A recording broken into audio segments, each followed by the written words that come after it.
Hello, and welcome to Myths and Stories, a podcast about Destiny 2 lore. We are continuing our coverage of the history of the Awoken. We've done, this is probably it's definitely one of the bigger projects that we've covered. The only other huge project that we've done was the Books of Sorrow.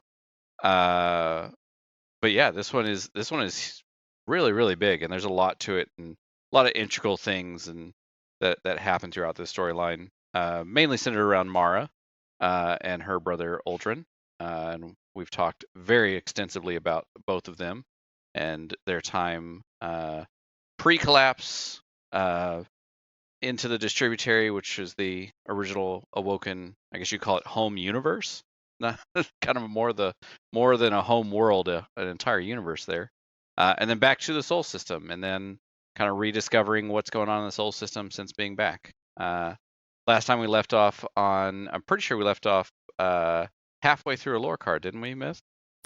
Yeah, so we had covered the first part of the lore card Revanche 5, which is part of the Awoken of the Reef book, which had talked about the division between the Awoken that returned to the Soul System, and the dividing of ideals or of ideas on how to pursue those ideals, where there were now the Earthborn Awoken, as they became called, which are the ones that wanted to help humanity immediately as soon as they arrived in the Soul System, and they split off the rest of the Awoken to do so, with those remaining under Mara's leadership wanting to establish themselves and learn more about this new universe they were in before offering aid.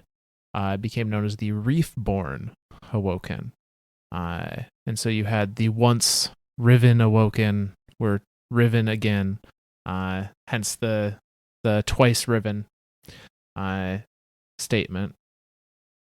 And that's how you also have ended up with Awoken Guardians for the most part. Is over the course, it's hard to get an exact timeline, but there's definitely quite large periods of time between some of these events. And as such, Awoken have died on Earth, as well as elsewhere. But on Earth, the Earthborn Awoken over the years mingled and had children with the humans that were there, or amongst other Earthborn Awoken, and generally speaking, the populace kind of just mixed with what was already there. We're going to be starting tonight on the second half of the Revanche 5 lore card, which talks not about the far off future or the future of those peoples that mingled and became a populace in and of themselves. It kind of reels us back into what's happening shortly after that division and what the Reefborn Awoken have to deal with, and how they decide to go forward with establishing themselves, with returning to their home universe. Yeah. Well, and I think it's an important thing to note here. When we say the term Earthborn or Reefborn, doesn't necessarily mean that they were born in that area. Certainly, the Reefborn now,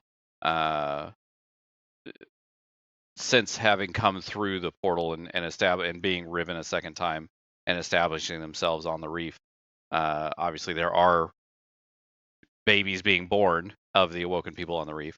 But as far as like the Earthborn, it's almost like a what type of name would you call that? Like a not a colloquial name. I can't think of it. Well, it's like a loving name, like saying that they are Earthborn. Yeah, it's just a way that they're distinguishing themselves at first, and then eventually the Earthborn Awoken kind of forget the Reefborn even exist over generations. Yeah. But yeah, it's a way just to kind of distinguish the two groups from each other, because they do have very different lifestyles. Yep. And then of course the mention of Riven. Now is we it's said in the lore that the word Riven means a dividing of people. Is that an actual definition myth, or is that just a Bungie made up word? I'm pretty sure that's an actual word. Yeah, so Riven deriving from Riv or Rive, which is to split or tear apart. So even if it's a made up word, it's pretty close. It's pretty close. Yeah. Yeah, we'll call it. Yeah. So that's where we're at now. Is the people have split twice, and the world keeps turning. Yeah. So, all right. So to get started with tonight, our readings again. We're gonna start with Pt.5. I'm gonna read kind of the last line that we left off on before, and then we'll get into the second half of this card, and we'll go from there. But this one starts then like this. They've made a difference already, Sheer told Mara, not long after the first Awoken made planetfall on Earth. They'll save so many lives just with the provisions of medicine, water, construction supplies, and even if they all died by year's end, they would each yield 10 or 20 humans. I know, Mara said with bitter pride. Let the people remember them as saints and paladins, and tell no one how many more they might have saved if they had only kept the faith. For she knew the precious value of each Awoken life. She knew how many she would have to spend, and mourned each soul wasted on a lesser purpose. On the day the fallen struck, Mara was proclaimed queen. It happened swiftly, though after no little debate among the people, for everyone was afraid of a monarchy who could speak to their thoughts. Yet they feared more to deny her power and sovereignty, for they had come between the worlds in her name. To refuse her would be refused their choice. Awoken, she told them. For the first time in my life, I hesitated to reach for power, and now 1 in 3 of you are gone. I cannot deny what the cosmos has made of me any longer. I am your one and rightful queen. She knew she had been a fool to pretend to be a peer to the others. What was true of her brother was true of all Awoken. They needed secrets to marvel at, secrets that rhymed with the deep enigma of their souls. They could not follow what they fully understood. There would be a formal coronation later, in a place not yet built. Out of respect for that unhappened coronation, Mara did not at first wear a crown, and later she claimed as her diadem the ring of event horizon that surrounds the observable universe. My Techians, she said, gathering Kelda Waj and the other Uteks who'd remained, will be given absolute authority to explore our new power, the Traveler's relics, and all associated domains. We are no longer in the realm of pure science. We require an order of mysteries and witches to tend to them. Not an hour later, a fallen ketch threw off its stealth and began a declaration burn towards For Vesta. The 4-armed predators had traced one of the earthward ships back through all its erratic course changes to the reef. They came in search of the source of these blue ape kin. A salvo of coherent matter guns gutted the ketch. Blink-quick death for the mighty ship, ancient fury compressing matter into a relativistic pinhead. It was a waste of weapons that couldn't be recharged or reloaded, and the Baron in command had already scattered his skiffs like camouflage seeds. The fallen raiders came down all over the reef and cut their way inside. The Awoken, young to mortality, terrified of death, fled in fear. Mara, Aldrin, and Shior Ido rallied as many as they could. Shior fought in a powered combat shell, but Mara needed to be seen vulnerable. Silver-haired and narrow-eyed, hurling herself at the enemy. She fought with pistol and dagger, and her brother moved like a wraith at her flank. Her people were ashamed of their timidity. No more were the fallen scuttling alien predators. Now they were an indignity, an offense to regal privilege to be met with a snarl and a rifle shot.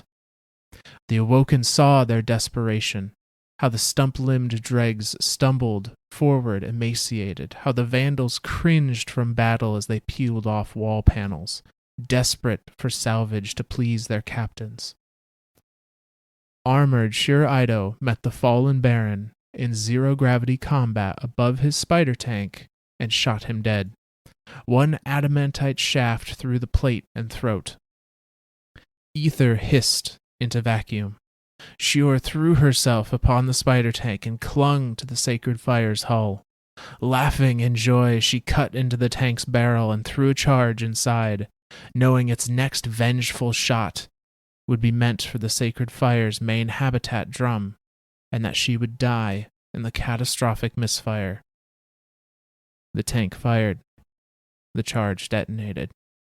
Shior Ido was thrown clear, utterly unharmed. "That was where I should have died," she said in wonder. And in her mind was the smiling face of her queen. And that's the end of that one.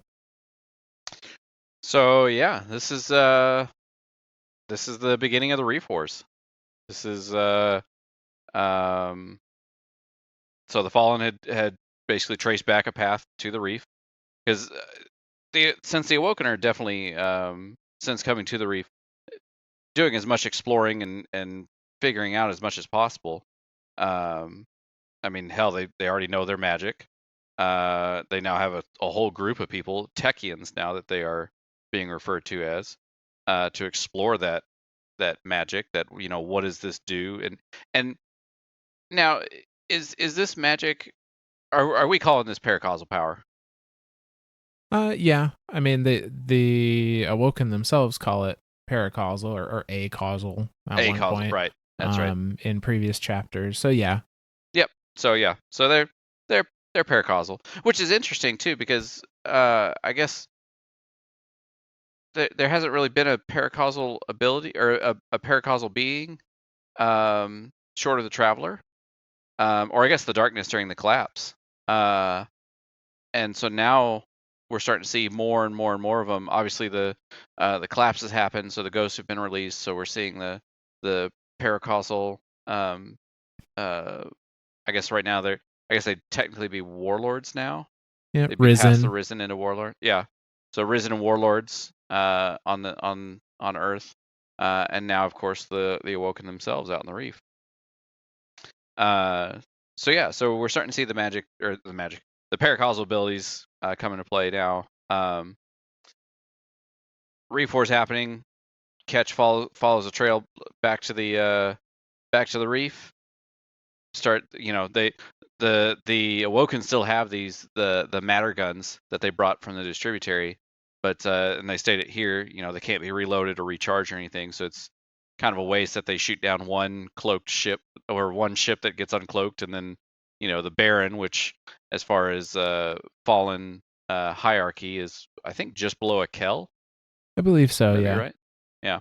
So he scatters his forces before they can get any more shots in. So now it's kind of like, now they're wasting ammo, and then they come back essentially tenfold and start wrecking face all over the reef and Mara's area, or the Awoken's area.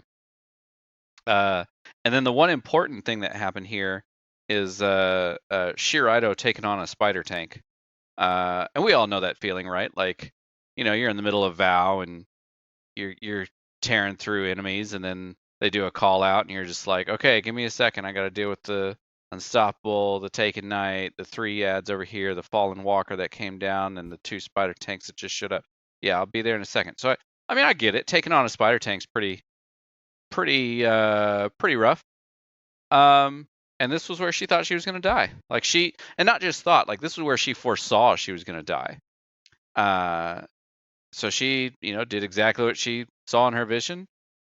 Popped a hole in it, threw a charge in there, down the barrel, into the breach, let it misfire, explode, and she thought she was gonna die, and she gets thrown clear, utterly unharmed, confused as hell, and the only thing that she sees is Mara's smiling face. So Mara actively used some sort of paracausal ability to stop Shiraido from dying. Yeah, and we had seen that Mara was very adamant in the previous chapters in last week's episode about like Shir had shared with her this vision that she had of her death and had come to terms with it. With essentially had come to the deciding of like, that's where I go out. I go out defending our people and making sure they stay alive, and I'm okay with that. And she did. This tank that she ended up killing was aimed at the Sacred Fire, which is the ship, the derelict ship that they are currently using as a home base for their people. And it was aimed at the main habitat drum, which, based on the name, I can only assume is where a large majority of the Awoken civilians were living. Yeah. So if she had not jumped in and done this, it would have meant potentially the end of the Awoken populace in the Reef, before they even really got to do anything. Definitely a possible catastrophic event for the Awoken. Absolutely. That Shiraido just completely prevented, and again foresaw the whole thing and didn't die. Which again, I like that it talked about her seeing Mara's smiling face, because again, we already knew that and I still refer to it as the love between them is growing and growing and growing. They're growing more and more close together. And this is probably the one Awoken that has truly become closest to Mara without it being one-sided, right? Because Uldren's very close to Mara, but it's very one-sided. Yeah, no, I would definitely agree that Shiraido is probably the closest relationship Mara has ever had, as far as we've seen described. I think so. I mean, because I'm thinking of like her relationship between herself and Alice Lee, and that was one-sided on both sides of it. The relationship between her and her mother, that was very, very one-sided. It felt like, again, on both sides of it. With Mara saying, I don't really want to be, I don't want to be your daughter, but I'm not mad that I'm your daughter, type thing. And so yeah, and then now Uldren and Sheer. So yeah, it's no surprise that Mara saves the love of her life, with just a boop. Yeah. I wonder if that's how it happened too, right? Like I wonder if that was like she's just in her mind just boops her on the nose, and that's what like pushes her away, and it's like a cosmic boop that, with a concussive blast that just happens to also have a shield around it or something. I don't know. That'd be kind of cute. I mean, it probably wasn't anything super major, because we have not seen any reference at this point of Mara having like far-reaching, telekinesis, or like we've only, or the Awoken that are studying their paracausal abilities have only ever seen or recorded like things on a molecular level are changing. It's not. Sure. It's not necessarily a like, hey, we have Awoken that can move shit with their mind. It was when we pass energy through us, it comes out different. We don't really know how or why or what, but like these atoms are different when they go pass through us, depending on our mood.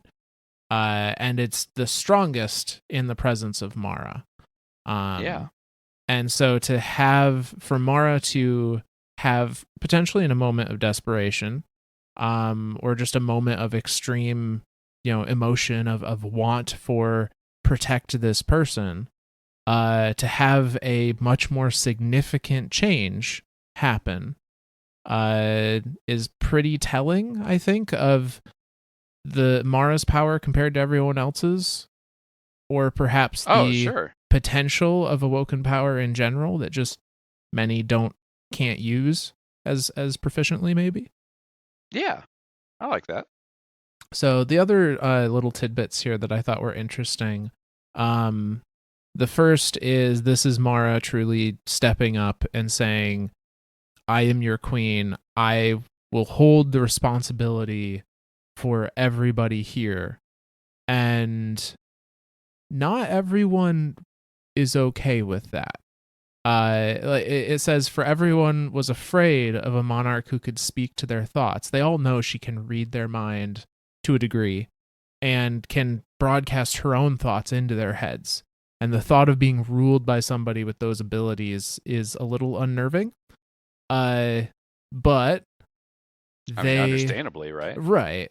Says, yet they feared more to deny her power and sovereignty, for they had come between worlds in her name, and to refuse her would be to refuse their choice. So they kind of like what Mara had said to herself internally last time, where she was approached and was asked, like, who died and made you queen? Internally, her thought process was, you all chose mortality and your own deaths. By following me, you made me queen. And this is now the people kind of acknowledging that as well. That line of who died and made you queen, and her line in her head was everyone, all of you, you all did, inadvertently, but kind of directly. Right. The other little bit that I think is just interesting to think about, the Awoken at the beginning of this fight are I don't want to say cowardly. I don't think that's necessarily the right word, but they can now die for the first time in a very long time. Mortality is a very real thing for them, and they have not seen warfare at all since the Theodicy War, who knows how many thousands of years ago in the Distributary. And to suddenly be met with very violent invasion shortly after coming into this new universe, this new realm, there were a lot of them that were scared to the point of abandoning their posts. And it took Mara and Aldrin and Sheer, but Mara especially, going out into the fray unarmored, completely vulnerable, to kind of like cull her people and be like, your leader, your queen is fighting out there as vulnerable as can be, and yet you're hiding away. And that kind of that pushes them to be like, no, we can be better. Yeah, kind of like if she can do it, and she's the queen of all of us, unarmored and everything. Like she doesn't. She's not immortal, or at least I don't think she is. So for her to be seen up front is definitely more of she's taking on more of that leader role, more of that queen role, that lead from the front mentality. So I like that. So this is the opening battle of what becomes known as the Reef Wars, which extends quite a large period of time, and is not wholly in the Awoken's favor for quite some time. There's a couple of particularly devastating attacks that are made against them. And one of those attacks comes at the hands of a fallen baroness known as Drevis the Wolf Baroness. I was going to ask, is this wolf in the sense of House of Wolves, like a baron of the House of Wolves, or like a hunter of the House of Wolves? Yeah, because she's part of the Silent Fang. So she's part of Okay. the House of Wolves' like elite force, I guess, Sure. for lack of a better term. Like their special forces or something like that. Right. And I want to point out her in particular and some of the things that she does, because not only does it kind of showcase how much the Fallen were doing in this war against the Awoken, but also brings about a motivator for someone that we introduced, that everyone knows now, but we introduced in the Awoken timeline last episode. So to speak briefly on Drevis, this comes from the lore card literally called Wanted Drevis Wolf Baroness, which is part of the Myriad book. After a string of defeats at Amethyst, at Hygia, arguably at Iris, Prince Aldrin's crows finally made headway against the wolves' encryption. They quickly discovered seemingly unimportant piece of information. The House of Wolves had incorrectly calculated the eccentricity of the asteroid Bomberga. So Paladin Imogen Rife chased Drevis Wolf Baroness directly into Bamberga's trajectory. Drevis's ketch was destroyed, and both she and her high servitor were captured. This was the first decisive Reef victory since the scatter. Wow. Yeah. They really were getting getting their shit kicked in. a little bit. They took out 3 colonies of the Awoken: Amethyst, Hygia, and Iris. And Amethyst in particular is important because from the not lore card, but the flavor text, I guess, of the Wanted Drevis bounty, we get this little snippet from Petra. And she says, Drevis led a strike of Silent Fang in the rays of Amethyst, an attack which killed my sisters. Show her no mercy. From Petra Venge. Interesting. So that attack, that raising of this colony or town or whatever called Amethyst, is what ended up causing the death of Petra's sister, who we learned last week was a very promising Techian candidate, and it is that loss of life that actually ends up driving Petra to later down the road become a corsair and want to seek revenge against these fallen. And I was going to ask, is I know that she had a sister and all that, but does the lore entry itself say sister or sisters plural?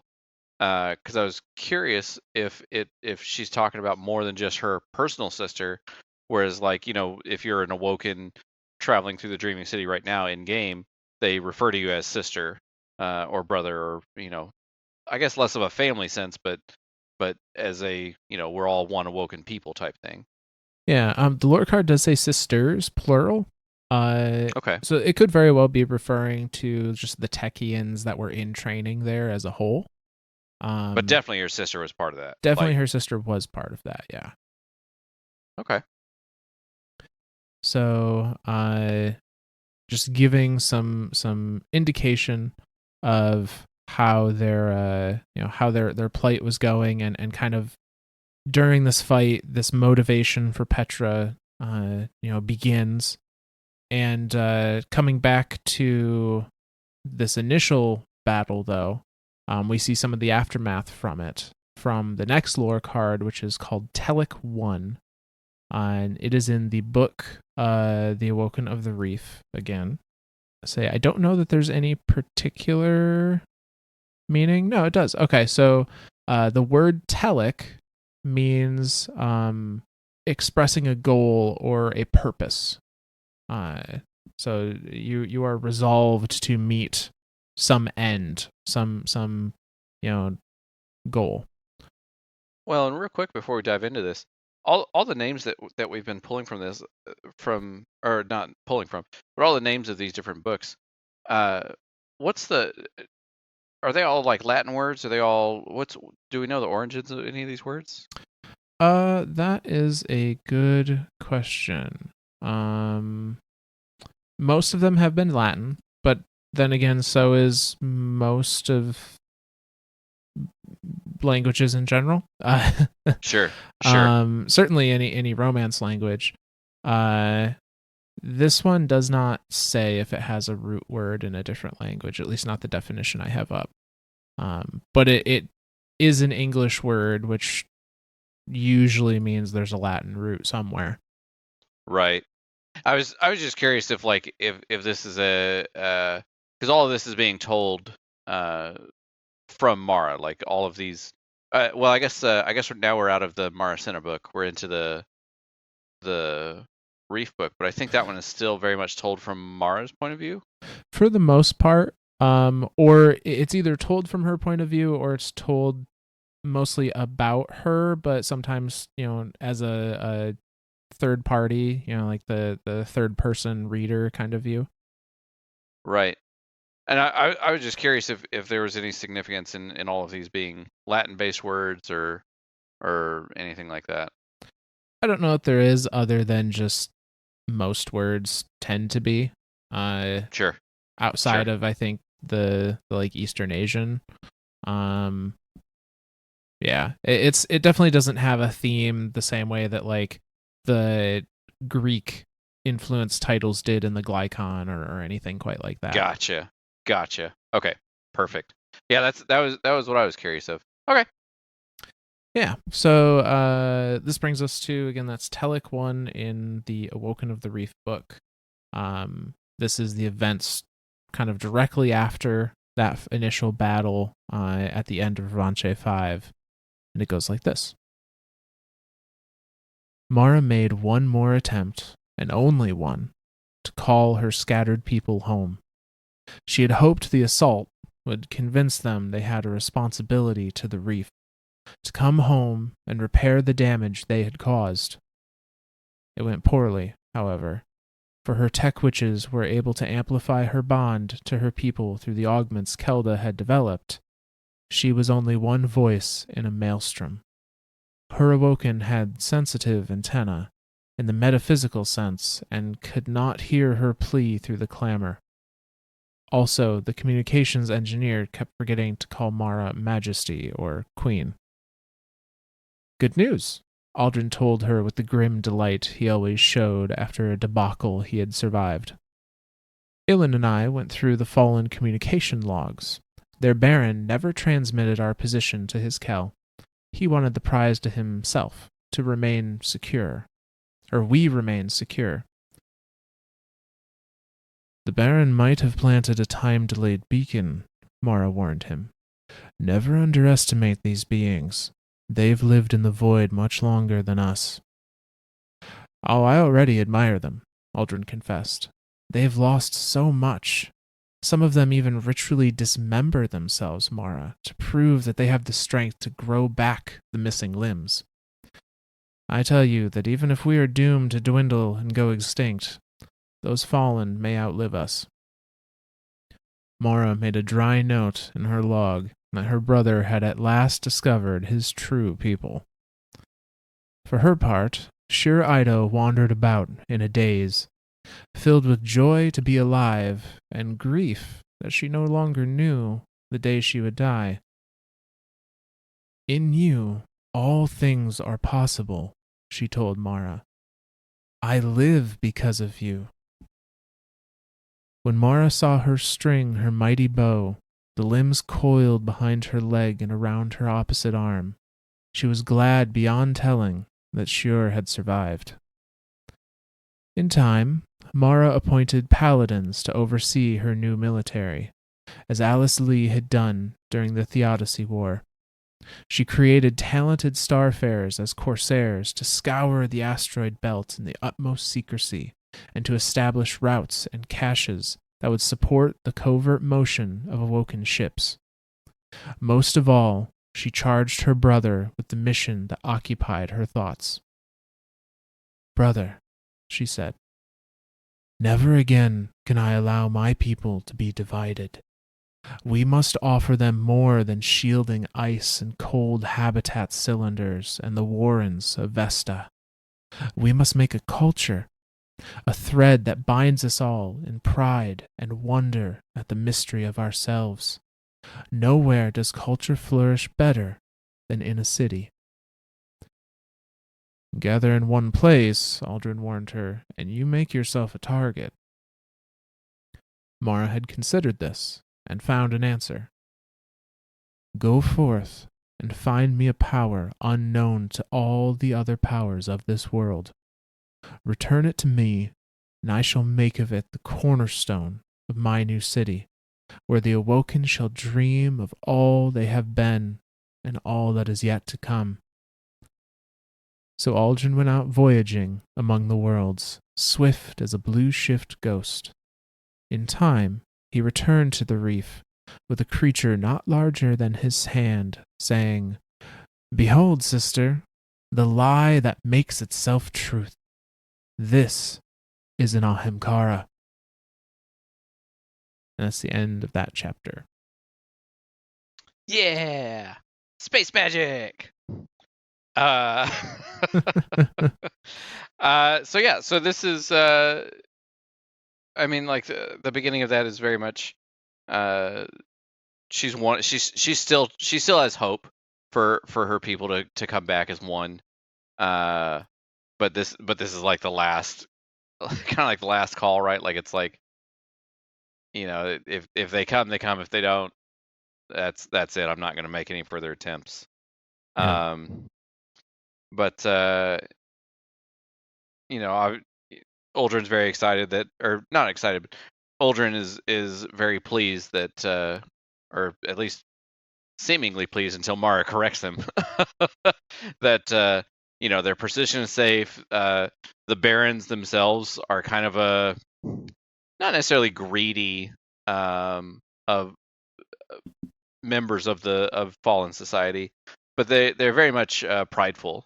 So this particular baron wanted the you know, wanted the prize all to herself. To I would think to try to like say, look, I could become a Kel too because I took down this people. Well, spoiler alert, you didn't, and they all got wiped out.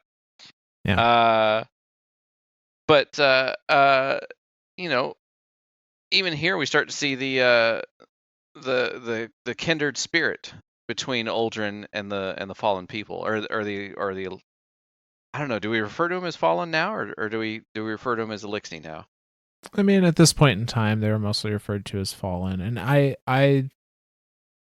think the distinction that's made in game currently is that the Elixni are those that are trying to retain their previous culture or adapt it in some way to this new place, whereas the fallen are those that are abandoning that old Elixni culture in the pursuit of, you know, material wealth and power via ether, and are you know, the roaming space pirates versus those that are actually trying to make something of themselves beyond that. Okay. So yeah, so Mara makes the note that, and Uldren says as much, you know, I already admire him, and he's definitely comparing them to himself. Like they dismember themselves to prove they have the strength to grow back missing limbs. That's Uldren to a T, right? Like he measures himself through everything he can survive. So this is just Uldren, you know, like this is Uldren's people. And then of course, Mara talks about Shiraido kind of being confused. Like she was so convinced she was gonna die at that battle, and now it's just a, you know, she doesn't really know what direction to go. And this is, yeah, this is something that is interesting, and I've seen, not personally, but I have seen the sentiment expressed in the real world, where people are not to be grim, but where someone is diagnosed with something terminal. In the one example I can think of is a terminal cancer. They kind of know how much time they probably have left, and they use that time to do whatever they feel they need to do. And then in some very rare instances, that person just goes into remission. Some things happen beyond medical explanation, or the very low percent ends up being the thing that happens. And now you have someone that came to terms with and has sorted their affairs and has lived everything they thought they were going to live, suddenly be given an unknown amount of time to continue. And on one hand, that's exhilarating and that's exciting, and on the other hand, it's you don't know what to do with it. Very, very, very mixed emotions there. Right. And I based on what they're saying here, it's the same kind of thing for sure. Like, she knew, this is when I go out, this is how I go out. I can do, I have all these possibilities before me until that point. And she had come to terms with that, and now she has so much more available. She's struggling with, what do I do with this? And one of the things that she I guess latches onto is this idea of, Mara, you make the impossible possible. I'm only here because of you. Yeah. So it's the beginnings of almost a reverence towards Mara, which we'll see kind of explored even further in another chapter or two here. But yeah, it's kind of the startings of that. Yeah. And then of course the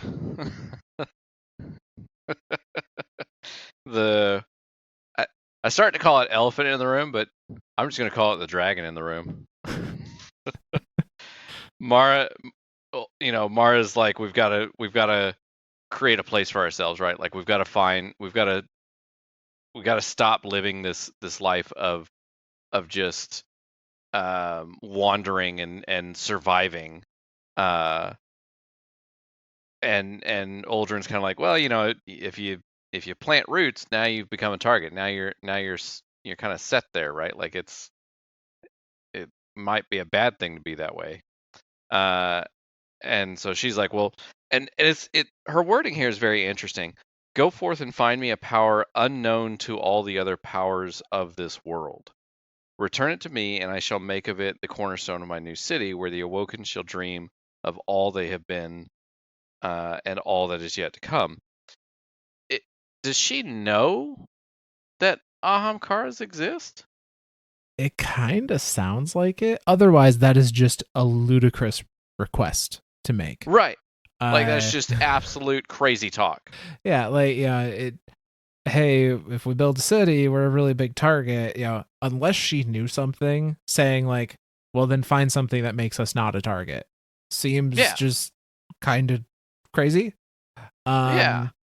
It is interesting if we assume that she does know that something. She might not know exactly what an Ahamkara is or how it works, but she knows perhaps that there is a power out there that can accomplish this. It's interesting that she would be knowledgeable of it before anybody else, because at this point, the risen on Earth have no knowledge of Ahamkara that we know of, at least. The Great Hunts have not happened at this point, or anything like that. Right. And so now we're like, and potentially the 9 are not aware of them either. I don't know if the 9 are even coherent yet. I was going to say, the 9 are the 9. Yeah, who knows? But But regardless, she makes this request of Aldrin, seemingly knowing that he'll come back with results. And he does, with a creature no larger than his hand. This is an Ahamkara. The beginning of Wish Dragons. The beginning of a lot of things. Oh, yeah. Oh, yeah. So, both of these ideas of Riven, or the Ahamkara that we will come to know as Riven, and this growing reverence for Mara, probably amongst a large portion of the crew, but at the very least, from Sheer, with both of those ideas kind of in our heads, we move to the next chapter, which is going to be Telic 2. And that one goes like this. It was Mara alone who established a covenant with that young Ahamkara, which chose the use name Riven in honor of its host. It was Mara alone whose singular will and unity of purpose saved the Awoken from that which we now name the Anthem Anatheme. From there was in Mara very little division between reality as is and reality as desired. She was confident in her centuries of purpose and patience with the winding way by which the river of methods reached the objective ocean. Blessed are those who in their absolute selfhood become selfless. Unappetizing are those who in their truest self-knowledge exclude the possibility of self-deceit. Mara, said Aldrin, Queen's brother, why do you forbid me from speaking to the Ahamkara? This secret is mine alone, said Mara, Queen. She knew that her brother had only widened the gap between he as was and he as he would be. Begone to the outer world, where I require thee. This was when Shir Ido, having spoken to Keldawaj and to Asilia, at last came before her queen. Kneeling, she said, Your Majesty, Keldawaj says you are a god, for there is no difference between your desire and reality. Yet I know that you desire things before they ever become real. Asilia says that you are keeping a secret from your brother that he must never know. I think the secret is thus, that you are now a god, because one day you will become one, and a god is not temporal. Your brother is not a god, because he will never become one. So shall I worship you? Sure, Mara said, falling to her knees, clutching her beloved's face between shaking hands. Sure, on the day you worship me, you cannot love me any more. For to worship is to yield all power, and I cannot love what has no power over me. At this, the Ahamkara coiled round her neck, yawned, and showed its fangs, for there was a crevice between what was and what was wanted. I see, Shir said. Then to me you are not yet a god. Although in time, the knowledge of what Mara would become pushed them apart. It was a kind and happy push, as a friend might urge a beloved companion onward to a distant opportunity, and their days together were spent gladly. And that's the end of that card. So, the Wish Dragon has chosen the name Riven in honor of its people being Riven. It's this first paragraph is talking about how it's like intrigued with Mara because, and this takes a little bit of explaining of what Ahamkara is and kind of how they work to understand why it is intrigued with Mara.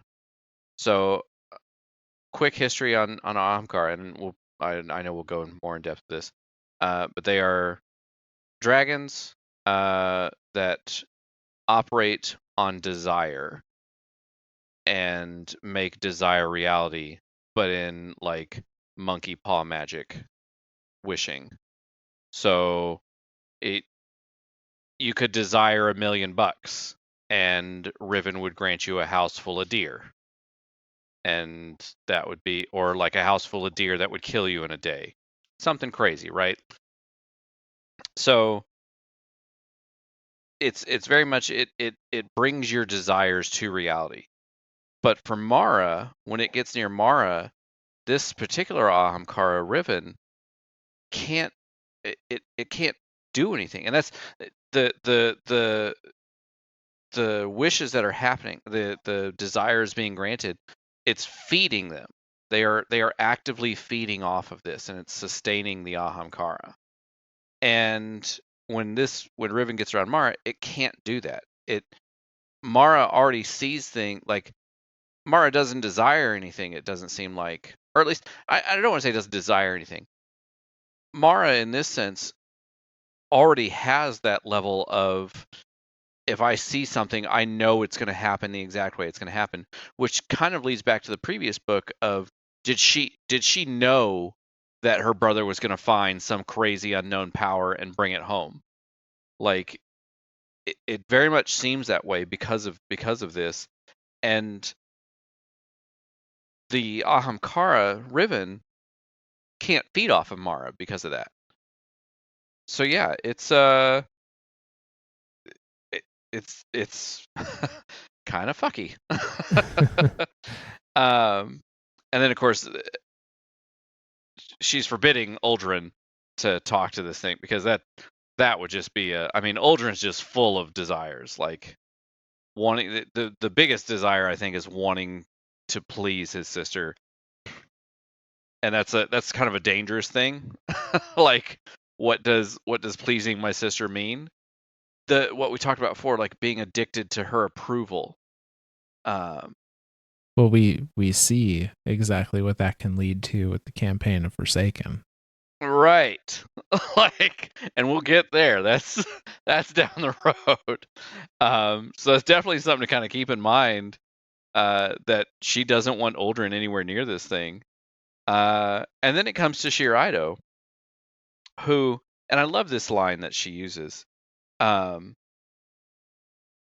She says it's, I think the secret is thus. Like she knows she's keeping a secret from her brother. Shir knows that Mara is keeping a secret from Uldren, and Shir thinks this is the secret. You are now a god because one day you will become a god, and a god is not temporal. Your brother is not a god because he will never become a god. Shall I worship you? Like that line of thought is, to me, was very interesting. And then of course Mara's response of no, like almost in tears, right? Like breaking down to Sheer saying, you know, the day you worship me, you can't love me, and I can't love something that has no power over me. So or that has yeah, that I cannot love what has no power over me because you're yielding all your power by worshiping that thing. So it's even Mara sees this like connection between the two of them as definitely no longer one-sided. This is a very open relationship between the two of them. But even then, like even Sheer's response to that response, okay, then you're not yet a god to me. Like, Yeah. is she still kind of seeing that godliness about Mara? Because again, it leading kind of going back to the whole idea that when Mara, it almost seems like Mara has Ahamkara magic. When she thinks something, when she wants something to be, it is. There's no distinction between, or there's very little division between reality as is and reality as desired for Mara. And I think there's a couple of things we can grab onto there. So this goes back to what Shir is saying. You are now a god because one day you will become one, and God is not temporal. So my interpretation of that is that Mara's plans end up with her having godhood in some form or fashion. And by nature of her being so undeniably confident that her plans will come to fruition, that there is no gap for Riven to feed on there. Ooh, That means I like that. That means that Mara's plans succeed, and that Mara becomes some level of godhood, and by obtaining that level of godhood, a god, in this sense, would be able to know everything going forward and everything that happened in the past, and potentially, this might be a stretch, but potentially make sure that those past... It's kind of the chicken and egg thing. Like, if she succeeds, then everything that happened in the past had to have happened that way exactly for her to have succeeded. And, perhaps in her godly state, she will make sure that those past events always happen that way exactly to lead her to this. This is like a self-appointed chicken and the egg thing, though. Kind of, sort of. But that final statement for sure, then to me, you are not yet a god. And the fact that Riven was able to feed on that one thing of Mara desiring, of asking Shur, do not worship me, for then you cannot have a relationship between lovers that is unequal if you assume everything I do is omniscient and correct. And the reason Riven is able to feed off of that is because Mara, even in saying that, and Shur in saying, okay, knows that that's not how it actually is. Knows that there's no way Shur Ido won't come to worship her. And so they both deny the truth. They desire something different than what that something is, and it does. It drives them apart. It does so gently, but it does drive them apart, as expressed in that last little paragraph. And eventually, their relationship becomes something more of, they have fond memories of each other. Yep. And the only, I guess, the very last thing that I wanted to kind of question here is, are we for sure who Riven fed off of in that instance?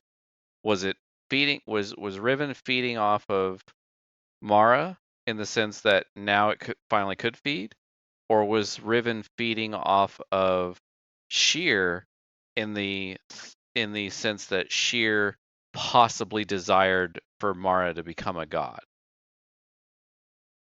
It could have been both. It doesn't specify. It just says, for there was a crevice between what was and what was wanted. Sure. It doesn't specify by who. I think you could argue both in this instance. Yeah.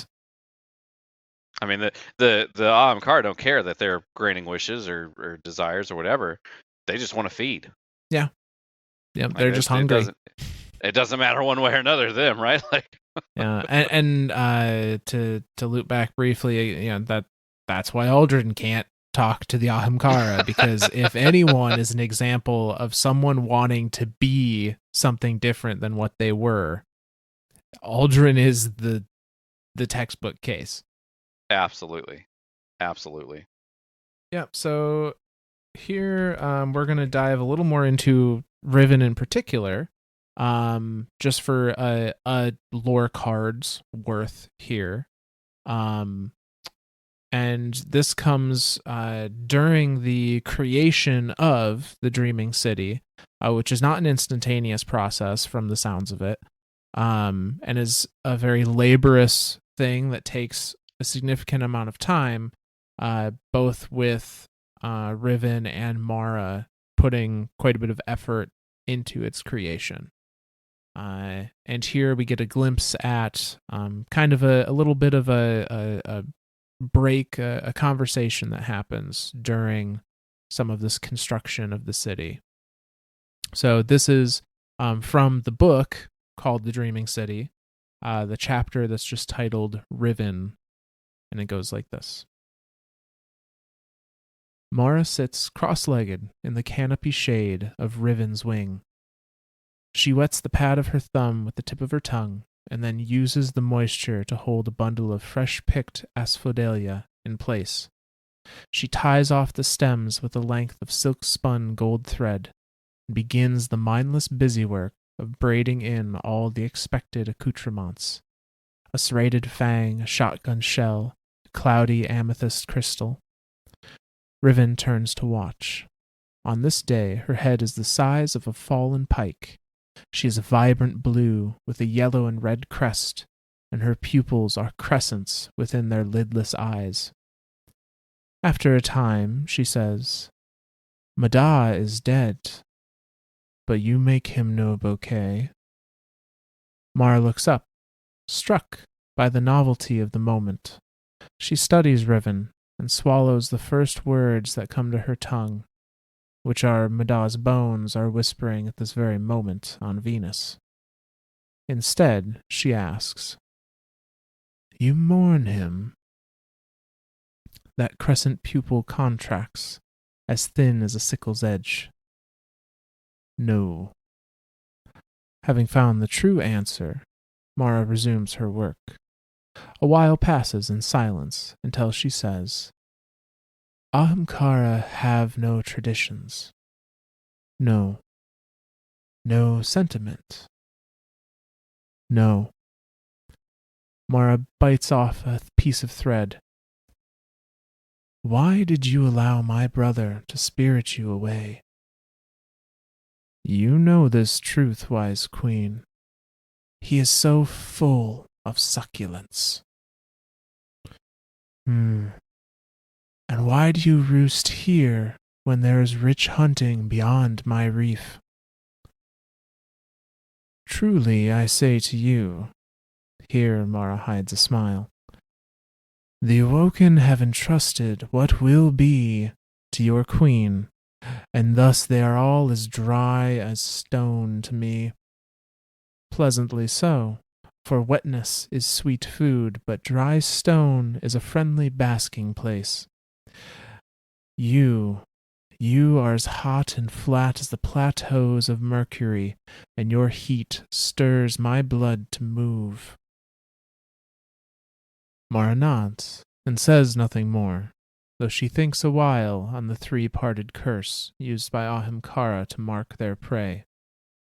The shackle between appellated and appalling. When she finishes her memorial bouquet, she unfolds herself and rises to stretch. Riven does the same. As she relaxes, she spreads and shuffles and shakes her pinions until they all lie straight. The land around them is shapeless rock that will become an abad to those who left behind. Mara will honor her enemies and friends alike in stone. She will build grand cathedrals veneered in amethyst and agate. Riven butts her rounded snout under Mara's hand and waits. Let us find Kelda, Mara says. And that's the end of that one. It's interesting here that Riven, throughout this whole thing, very much seems as like, at least through this entry, seems like I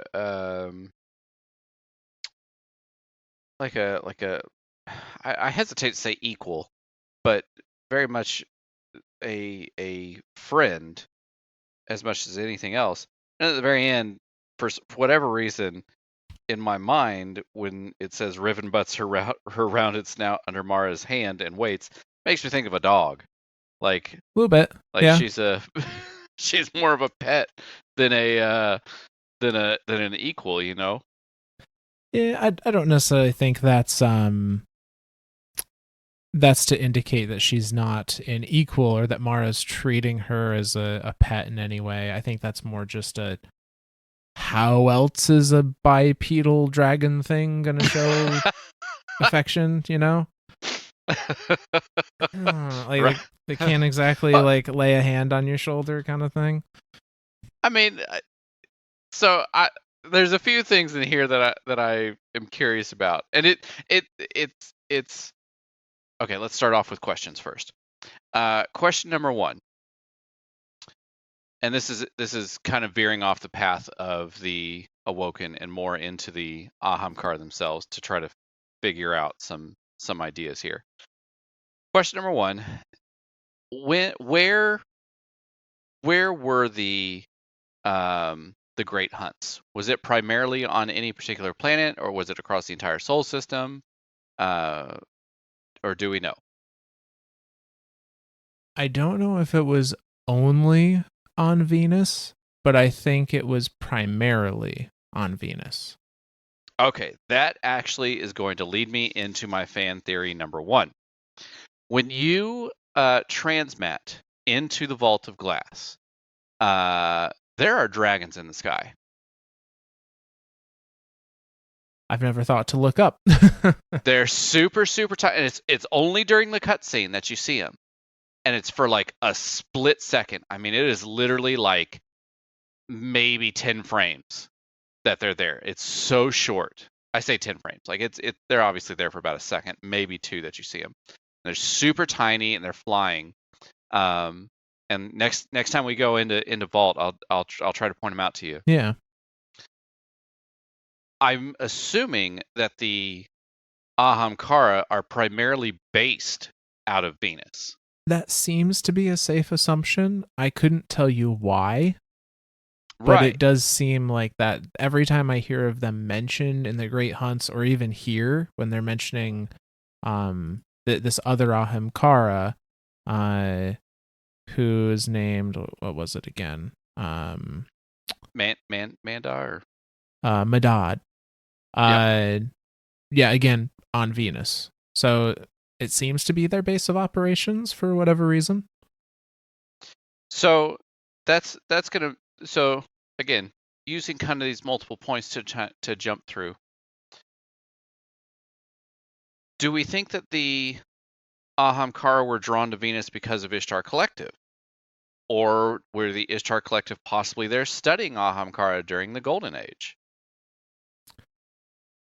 I don't off the top of my head know of any recordings of the Golden Age citizens coming in contact with Ahamkara. It's not impossible, but nothing springs to mind immediately without digging into it. Because that would be interesting if that was a thing. Because then that would mean that Mara would possibly have knowledge of Ahamkara through way of the ship AI or the ship's computers, the same way that they had knowledge of oh god, I can't even remember what we were talking about 2 or 3 episodes ago. That we were questioning whether or not they knew of something, and then like in the ship's logs it was listed as such as like classified information, and so they clearly had knowledge of it. Vex. Anyway, Vex. They know about that's the right. Vex. That's right. Yeah. That's right. Yeah, because Vex. That's right. Because Vex are being studied on Venus in the Ishtar Collective.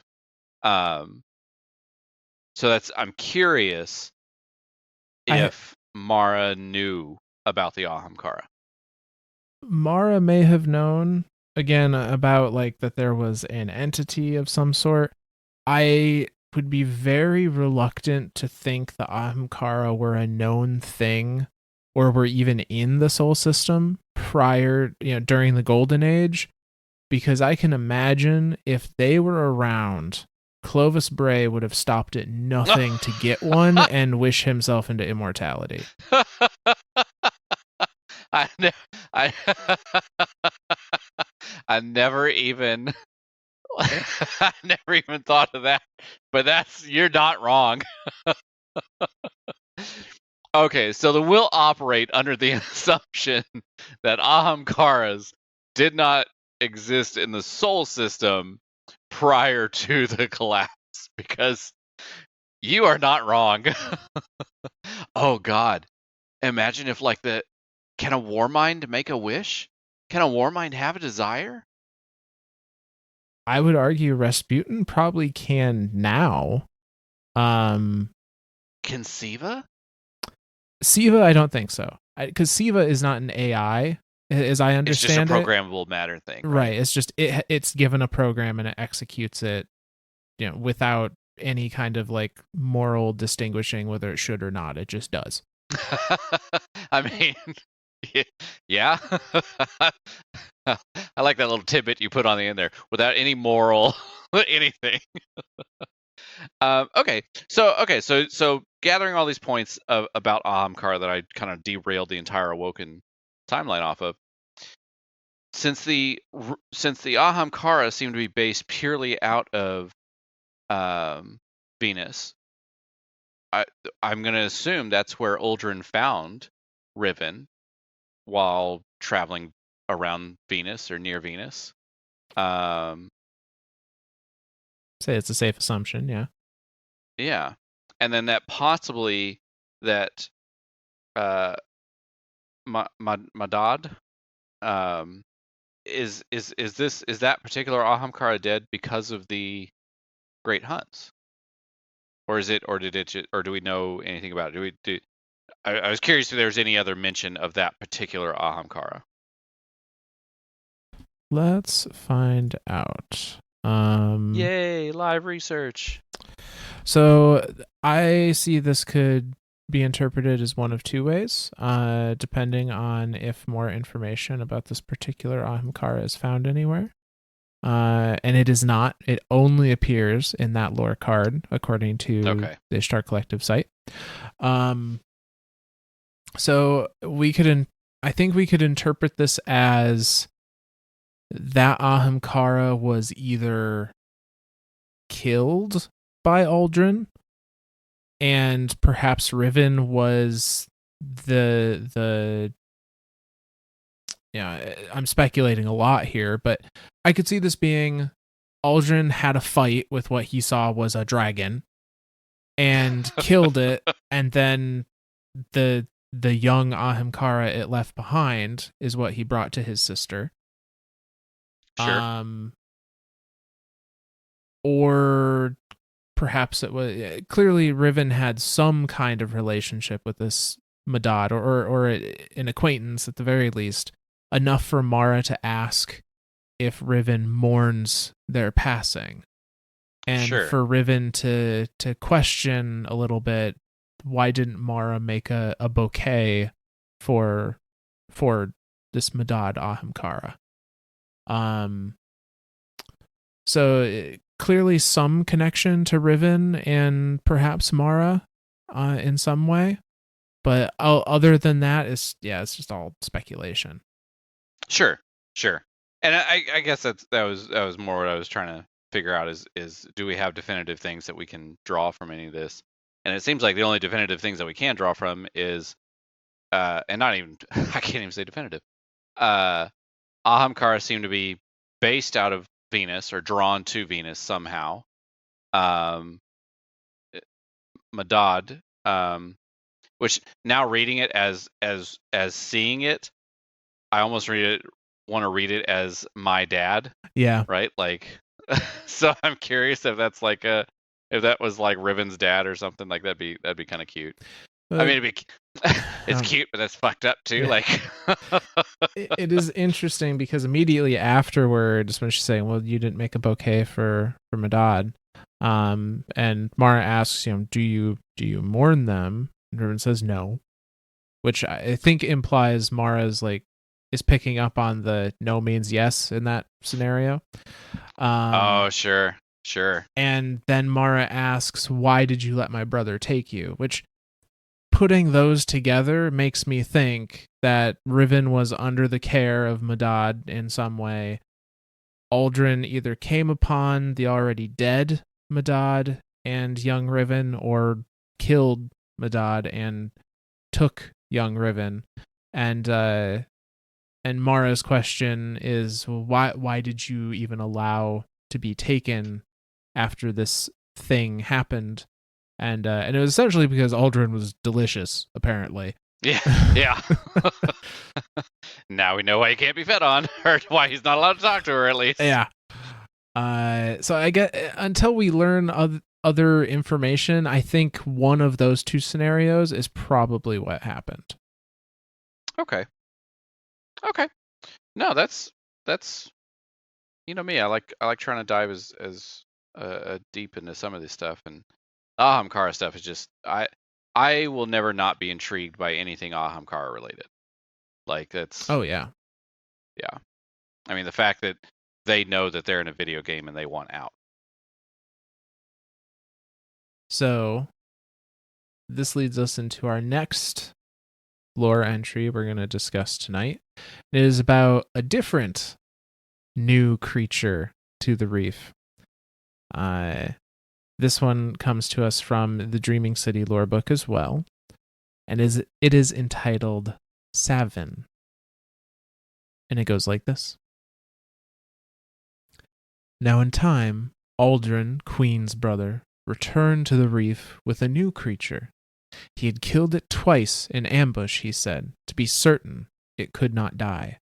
It had once been an awoken man, and recognizing it, Mara turned away from her plans for the Dreaming City and watched it coolly. It is a guardian, she said. Once it was Chow Mu. He had left the reef alone, knowing that he could never return or see his family again, to repair a failing climate controller in what had once been Earth's Gobi breadbasket. He had said he could not bear to watch the world wither. Bow before the Queen, Aldrin said, giving him a shove. The awoken man looked at him and then back at Mara. Your Majesty, he said, bowing. My name is Savin. You do not remember your wives?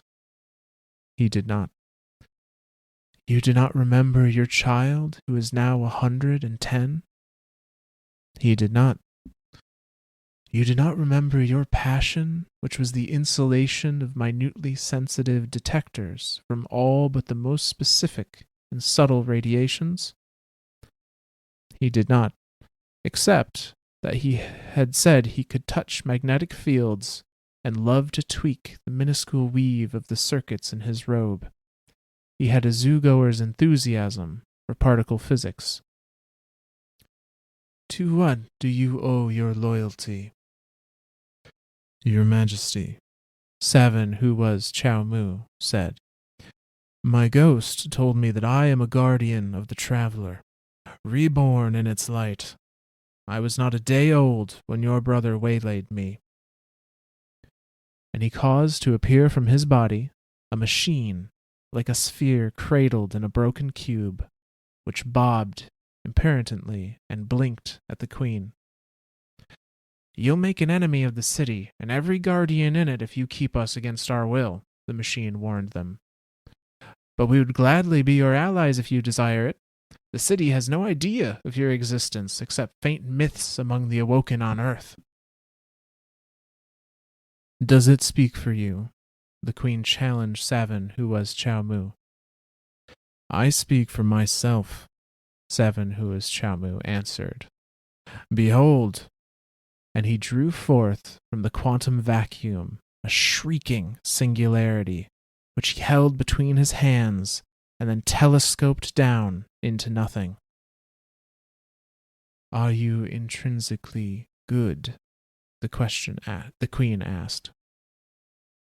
I hope so, he answered. The Queen knew this was a lie, or misapprehension.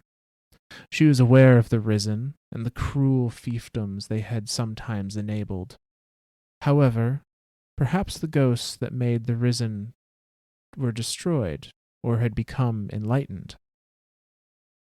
Now the Queen asked the Techians to assess the differences between the Chow Mu they remembered and this Savin returned as a guardian of the traveler, using their most sensitive physical and psychological tests. Most of all, though, the Queen was curious about the reaction of her Ahamkara, which had begun to salivate and to assume a form more like the guardian expected, monstrous and befanged. But her brother whispered urgently to her, "We must know how to kill it, Mara. There are more every day." Savin the Guardian showed a tremendous fondness for doing things. He had a pathologically task-oriented nature, which made him very useful to the reef.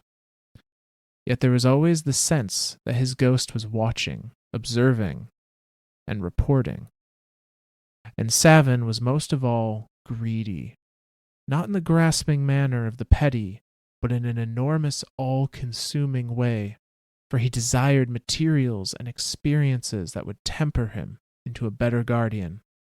And he was always experimenting with his strange powers in foolish ways that left him briefly dead, seeking a new super ability, or some way to make my grenades faster. He grew tired of performing trivial tasks about the reef, complaining that the dangerous repairs he made were endless and boring, that he wanted to move on to new worlds. He leapt into space repeatedly and without reason, as if death were no more traumatic than a hop off a curb. Obsessed with reward and efficiency, he would rather do one profitable thing 1,000 times than waste his effort on a less beneficial novelty. By the end of her acquaintance with Savin, Mara had decided she did not like this traveler and what it did to people. Yet she had also decided she felt a strange kinship and sympathy for it, this cornered, desperate god making infinite sacrifices out of its people. Perhaps the earth would be better off if the traveler vanished or was destroyed, she thought. Even in the reef, she felt as if she were living next to a torch held up in a dark wilderness, calling out across the galaxy to hungry things with too many eyes. And that's the end of that one. So there's one particularly long paragraph that I want to hyper focus on. But before I jump into that one, I just kind of want to do a rundown of everything else in here. So this is obviously it's a guardian that Uldren killed the day after it was rest. Yeah. Poor guy. I was gonna say there's some karma coming Aldrin's way. That's literally what I was thinking when you read that. I was like, well, this is kind of, come full circle eventually. But yeah, it talks about the memory loss. You don't remember your lives. You don't remember your wives. You don't remember your child. You don't remember your passion. None of this. And then they, what where's your loyalty lie? And he's like, I'm a guardian. I'm a guardian of the traveler reborn in the light. So at this point now, this is, I think, very important to note here. My ghost told me that I am a guardian of the traveler reborn in its light. Guardian is the and correct me if I'm wrong, a guardian is the military, and I put that in quotation marks, arm of the city light bearers, correct? Yeah, so by identifying as a guardian, you are identifying as a guardian of the city, which would imply this is happening during the city age. Like the city has been built enough to be calling itself the last city. That was the point that I wanted to make there. That exact point, that the last city is now the last city, and it is calling itself the last city underneath the traveler. Yeah, and the light bearers are being referred to as guardians, not risen, not warlords, not iron lords anymore. Yep. They are truly, establishing themselves as guardians, and to the point now where even ghosts are the very first thing they're telling their risen is, "You are a guardian of the traveler. Come with me to the city." Yes. Yep. So yeah. So again, just a bunch of bunch of different things kind of being pointed out there.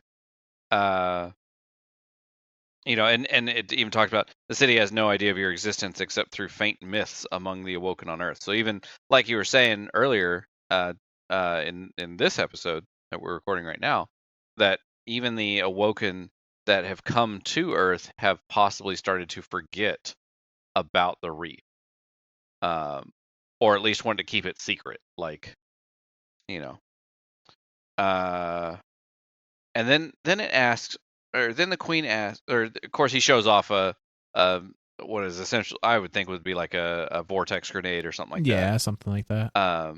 Little mini black hole. And then the queen asks, "Are you intrinsically good?" And he says, "I hope so." And I like that. I like that. I think I'm good. I hope I'm good. Which even the queen doesn't know what to take that as. Like, she doesn't know if it's lie or a misapprehension. She doesn't know if they've just been, it's been so long since the Risen and the cruel fiefdoms that they had sometimes enabled, that maybe the ghosts have gotten a little smarter and decided, hey, maybe we don't res people who are intrinsically bad. um But yeah, then she wants to run all these tests on him, specifically to see the reaction of the Ahamkara, which is now actively starting to feed on this guardian.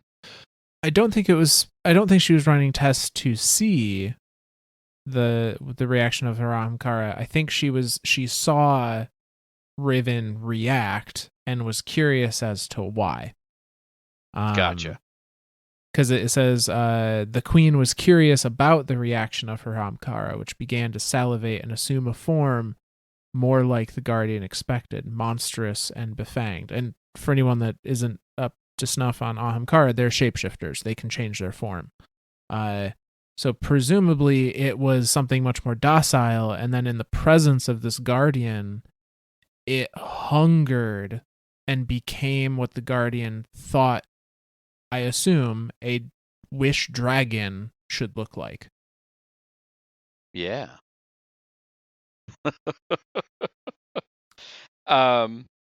Okay, and then we get to the paragraph that I want to hyper focus on, because it's kind of messed up, but it's so true. Okay.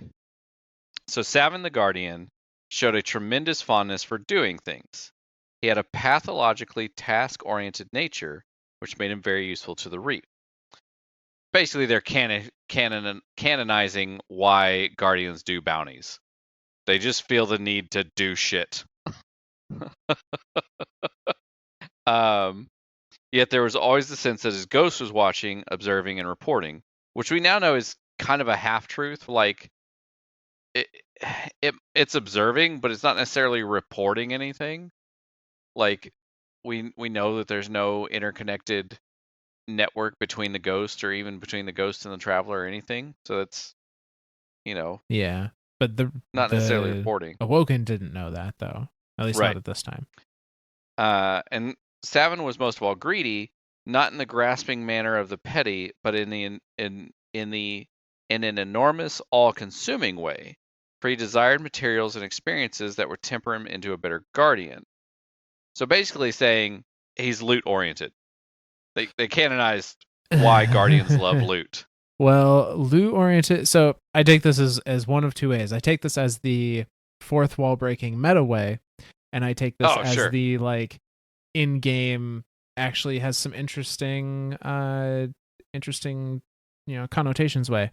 The out-of-game meta way is them taking an opportunity to call out every single player and say they are unendingly greedy for content, not just loot, but experiences that make them a better guardian. This is maybe them saying, like, no matter how much we make of this game, it is never enough for you people. That is exactly what I was going to get to, too. Because it even says further on, where is it? He grew tired of performing trivial tasks about the reef, so basically he got bored with that expansion. complaining that the dangerous repairs he made were endless and boring, and that he wanted to move on to new worlds, wanting new expansions and new content. Yeah. So yeah. But yeah, the fact that they canonized loot and then saying that he experimented in strange powers with his strange powers in foolish ways that left him briefly dead. So possibly accidentally threw a grenade at his feet and did a bunch of damage to himself. And seeking a new super ability or some way to make my grenades faster. So like that would be getting loot that has increased discipline to make your grenade cooldown shorter. Yep. Yeah. They also they do canonize the General Guardian populace's tendency to grind for loot, for a god roll or whatever it may be, by saying obsessed with reward and efficiency, he would rather do one profitable thing 1,000 times than waste his effort on a less beneficial novelty. Yeah. Again, kind of a call out. Oh, absolutely. In the sense of like we can build something really cool for you to experience, but you are not going to give a shit about it unless we put something a neat gun at the end that makes you want to come back. Like no one's ever doing anything in this game just for the sake of doing it outside of maybe the first time. Yeah. So all you Guardians out there, maybe take the time to do a bounty or two or a patrol or something. And just taking the sights, you know? Just taking the sights for 5 minutes and quit bitching that something is broken. Yeah. This whole paragraph literally canonizes like the typical Destiny 2 player. And it's kind of fucked up, but it's so true that I can't even be mad at it. Oh no, not at all. And if we decide to take this a different way, if we decide to go, okay, this is not, we look beyond the meta narrative here. The last bit, by the end of her acquaintance with Savin, Mara had decided she did not like this traveler and what it did to people. That might imply. Now, I don't know if Mara is specifically saying there she doesn't like the fact it makes people forget their previous life, or if she's saying she thinks the traveler, when it is resurrecting somebody, is innately putting these personality traits into that person to make them endlessly want to do things for the sake of becoming a better guardian. Now, there's an interesting thought, because we've always focused on like, what does it take to become a guardian? The sacrifice, the devotion, bravery, all that stuff. And how does a ghost choose a guardian? We've never thought of what does it put into a guardian? What traits does it inherently make that being, that just essentially zombie? What traits does it put into that body? That's an interesting thought. Because by Mara's telling, she knew this Awoken Chao Mu before they were a guardian, and Chao Mu, very similarly to the guardian Savin, had a love for particle physics, and that trait remained. Yep. But by her specifically pointing out the fact that this guardian was so greedy for new experiences and materials and things to hone itself to become a better weapon, makes it sound like the original Chao Mu was not that way. I think you're right there. I think we're kind of discovering something about guardians right now, or at least in this entry, that ghosts aren't necessarily they're not just bringing back a body to bring back a body. They're not bringing back a specific being because of its that being's innate desire to be driven forward by a cause or a purpose or something. It's also able to put in traits of, hey, you want to go for loot. You want to make yourself better. You want to do this stuff. And so now that's becoming a subconscious drive for a newly risen guardian. Now, I think it's also worth mentioning when this lore book and this lore entry came out, as far as in the real world. This lore entry and the book, The Dreaming City, was released with the Forsaken expansion. The Forsaken expansion did a lot of things to revitalize the game. The biggest of them being it brought back random rolled loot. And if we are going to approach this as more of a meta narrative, and I think it probably is more meant to be that way, kind of a tongue-in-cheek way of calling people out a little bit. Sure. One of the biggest pitfalls of original Destiny 2, of vanilla Destiny 2, was that the loot you got was static. When you got a particular when you got a particular gun once, you had it forever, essentially. That was the only role it was ever going to have. And I don't think it's a coincidence that on the expansion that drops, that changes that from one and done loot to endlessly grindable random rolled loot, they put in an entry about this greed and desire of materials and experiences. So that definitely is starting to sound like it's more canon than more canonizing the the typical Destiny 2 player than anything now. I'm kind of leaning that way, yeah, but I think it's funny. worth pointing out that it could be taken either way, as the meta explanation or the in-game explanation. I think both have their merits. Absolutely. But yeah, so just something to think about. Maybe take the time and smell the roses every once in a while, people. Jesus. You're not just a loot farming, nightfall grinding herd of sheep. Yeah. Or maybe you are. I guess canonically we are. Maybe read some lore cards while you're sitting in orbit waiting for your PvP queue.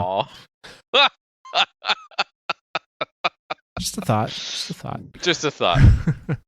Okay, so that brings us to what our next. We got a couple more lore entries here. So we have a couple more lore entries that we have planned for tonight.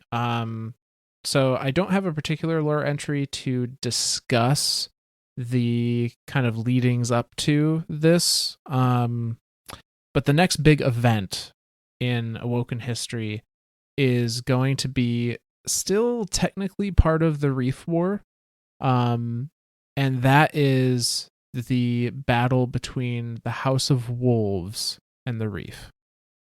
And to preface a little bit, what brought this battle on was during the very early beginnings of the city age.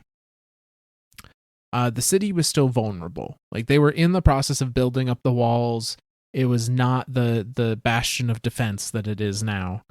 And the Fallen were still very much the main antagonists against humanity, constantly raiding and trying to, they wanted to wipe us out. And they had tried to do so through the various houses on their own, to usually very little success, being pushed back by the forces of the Guardians and the Iron Lords, and had all come together and decided, we need to unite all the houses and lead a united front against the city once and for all to end this. And that's where we get some of our most famous battles from. The Battle of Six Fronts, the Battle of Twilight Gap. All of those were part of this giant campaign by all the fallen houses uniting to go against the city to try and wipe them out once and for all. And the House of Wolves... it's not just a PvP map. not just a PvP map that everyone hates. The House of Wolves were one of the larger houses, if I recall correctly, that were going to take part in this battle. And they were flying in to Earth with their fleets from I forget exactly where they were based, but they were flying from elsewhere in the solar system to Earth, and in order to get there, they passed through the reef. I'm curious if most of them came from Reef Reborn on Europa. I don't know if Reef Reborn was around yet. I had always thought that Reef Reborn was built by Aramis on Europa. Okay. Okay. But I don't know off the top of my head. But regardless, so to give a glimpse into how this went, we are going to be looking at the lore card called Wanted Skolas Kell of Kells, who is the leader of the House of Wolves at the time. And this technically comes from a lore book that has been entitled The Myriad, that I believe is from Destiny 1. But okay. Regardless, so this one goes like this. The transmission was broadcasted on all fallen frequencies. Lacking, at the time, the ability to crack fallen encryptions, the Master of Crows could discern only that the fallen houses were all talking to each other. That was a thing that had never happened before. Then the Techians looked earthward and saw the fallen there becoming bolder. Tactics suggested they were planning a massive attack. We had no interplanetary arrays, no way to warn Earth. We thought we would be able to do nothing but watch. But then the wolves arrived from the Jovians. Their army was hundreds of thousands, perhaps millions, strong. A dark wave that washed over the reef, rushing toward Earth. As soon as we saw them, it was clear that if the wolves reached Earth, the city would fall. Seemingly oblivious to our existence, the bulk of the wolf fleet stopped to regroup at Ceres. The Queen's decision was this: attack the House of Wolves, thereby saving Earth, but revealing the reef's presence to any and all enemies in the quadrant. Or remain silent, preserving the reef's invisibility, but allowing the city to perish. Her harbingers ripped into Ceres, destroying the asteroid and killing Viraxis, Kell of Wolves, and more than half of his house. The remaining wolves scattered, burrowing deep into the belt for cover. There, new claimants to Kellship quickly arose. Ixis, Wolf Baroness, Paraxis, the Howling, and Skolas, the Rabid. So that's the end of that particular Lord card. You meet Skolas. Yes. For those that remember Prison of Elders in D1. I do miss Prison of Elders. I think it was a fun activity. I'd be okay with them bringing it back. I think it was a fun one. So like it straight up says Jovian from the Jovians. So I mean I think Reef Reborn is older than Aramis. May very well be. Now technically the Jovians refer to Jupiter, Saturn, Uranus, and Neptune. Okay, so the larger Snoop. I can't remember if Neptune and Uranus are both gas giants. I think they are. Think they are. Are they? A planet designated as Jovian is hence a gas giant. Yeah. Yep. Okay. So it's just straight. Okay. So coming from the outer reaches of the Sol system, passing through the reef, which we know is in the asteroid belt, on its way to Earth, and then Mara is just like, well, if we kill them on the way here, if we attack them on the way here, yeah, we'll be known, but we'll save Earth. So still kind of fulfilling that original debt that Mara feels to Earth. Yeah, and I just want to highlight here the insurmountable odds they are up against in this. Oh yeah. The army of the wolves is described here as being hundreds of thousands, perhaps millions strong. Millions of fallen, geared up and ready to lay siege to the last city. And we don't know how many Awoken are alive at this point, but probably not Surely in the not millions. Yeah. And they're probably not Yeah. all military trained. I'm sure there's plenty of jobs to go around in a society there. So the other thing that's equally impressive here is that Mara decides, yes, we're going to attack them. We're going to reveal our position to them and all other enemies, but protect the city. And her opening move is to use harbingers, which are only ever seen in the Taken King cinematic, which we'll talk about in later episodes. She unleashes these harbingers, which are these super destructive entities, for lack of a better term, that she has control over, ripped into Ceres, destroying the asteroid, killing the Kel of the House of Wolves at the time, Viraxis. So removing leadership and more than half of his house. So more than This is like half nuclear a million. weapon. I mean, this is like even more powerful than nuclear weapon. Just instantly cut their forces in half. 500,000 at least gone. With her opening salvo. Are the harbingers the same? So I knew they were the same as the ones in the Taken cinematic. Is it the same that we see when we're in the Last Wish raid? Is this the ontological weapon? I don't think so. Only because I believe that Mara is the only one that has control over them. Gotcha. I also didn't know if the ontological portion of is it only ontological because those witches are taken? Perhaps. I'm not entirely sure. I think that might be another one of Bungie's made up words. Hey, I am gonna use it as a real word because it's not on orthogonal. Okay, no, I'm wrong. Orthogonal is in like a straight line. It is a real word. But it means a branch of metaphysics dealing with the nature of being. So it's unmaking you from time, from existence. From existence, yeah. So that might be a Taken thing. It's either a Taken thing. It could be a extreme version of Awoken paracausality.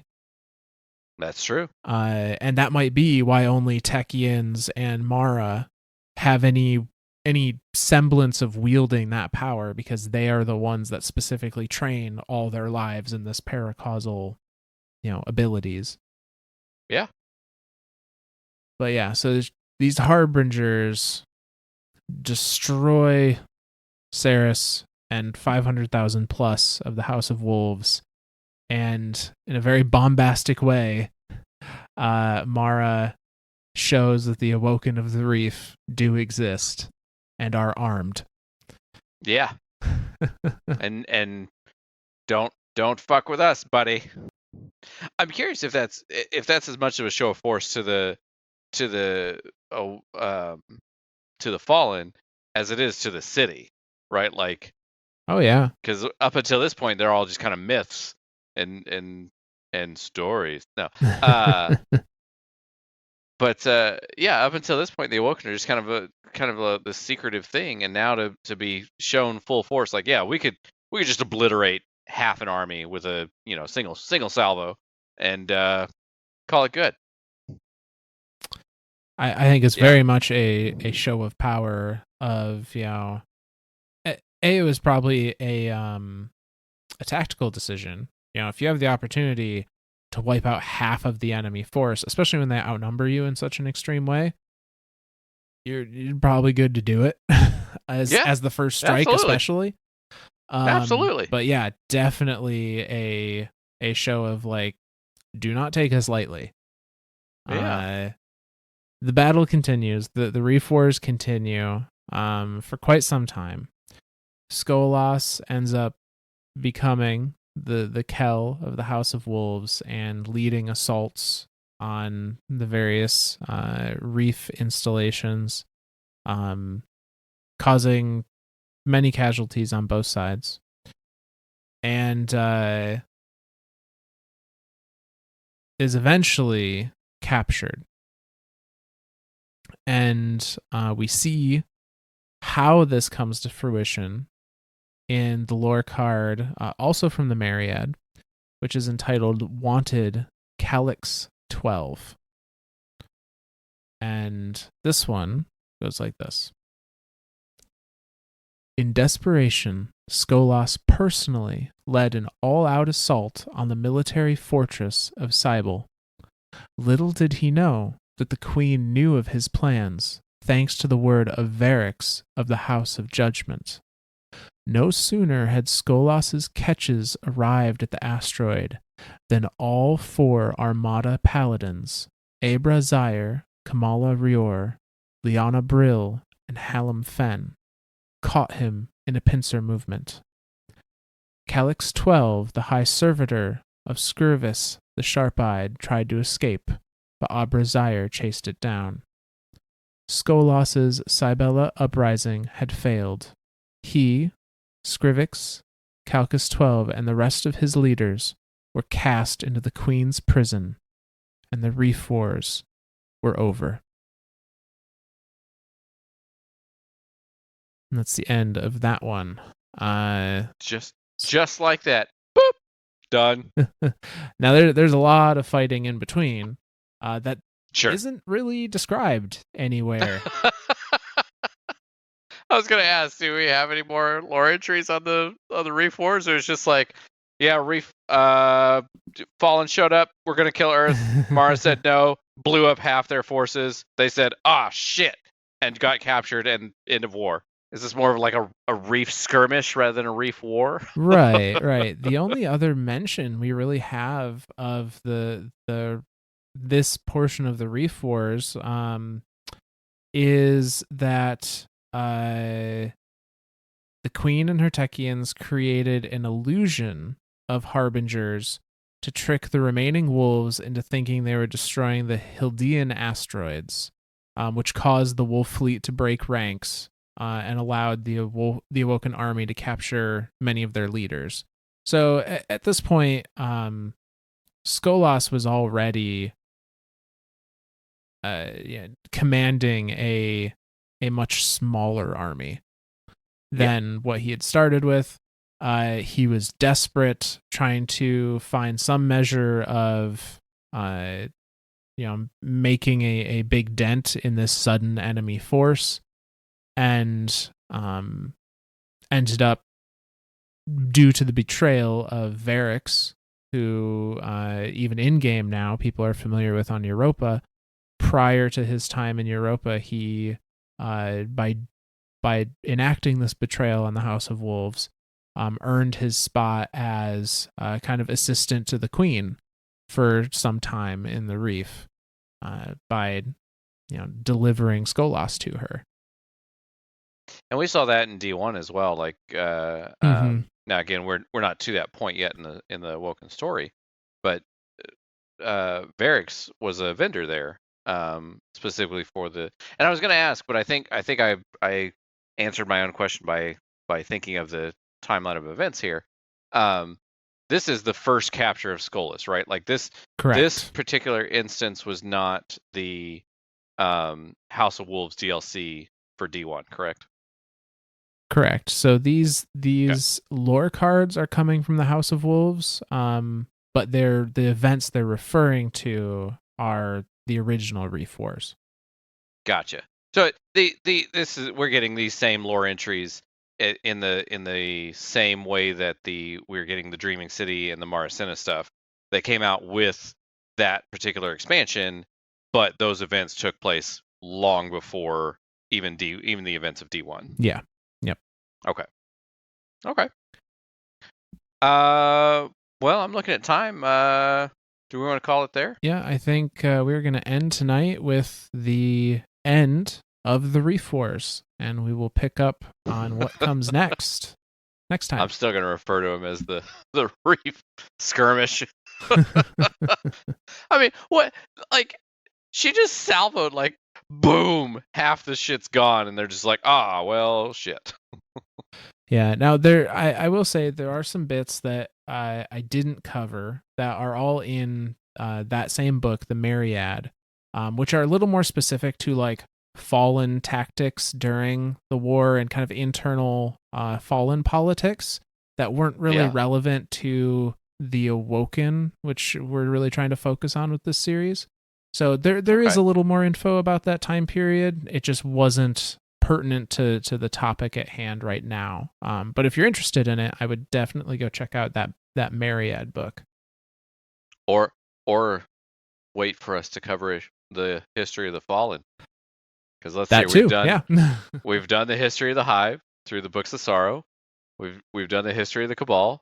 We're doing the history of the Awoken. Now we're going to get the history of the Fallen. Man, all we got left is Fallen and Vex. Ain't much left to cover as far as history, or history of peoples. Exo. Oh, Clovis, mother Bray. Yeah. But yeah. Okay, well, cool. Do we have any cool shout-outs to give tonight? Say nothing in particular tonight, which is fine. Say we don't have any new reviews or anything. That's all right. We know you guys are still listening, which is more than enough for us. Absolutely. We're up to what, 25?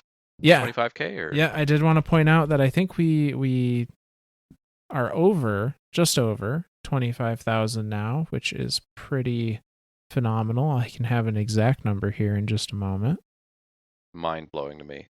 I still remember mentioning at one point in time, I think back in like maybe March or April, that we may get to 50,000 listens by the end of the year. And I mean, we're looking at today is July 4th. That's basically halfway point of the year, and we're at 25,000. 25,000 to go. Yeah, we are at actually almost 26. We're 25.6 thousand right now, which is pretty darn cool. So absolutely say thank you everybody that is continuing to listen to our crazy selves and is hopefully enjoying it, and we're gonna keep it going. Yeah. Well, I'm gonna give my thank you tonight to Savin for showing us canonically why D2 players can sometimes be turds, or why we do the things we do. So thank you, Savin. Myth, anything else? No, I think that's it. Alrighty. Well, from all of us lore nerds to all of you guardians out there, we'll see you next week.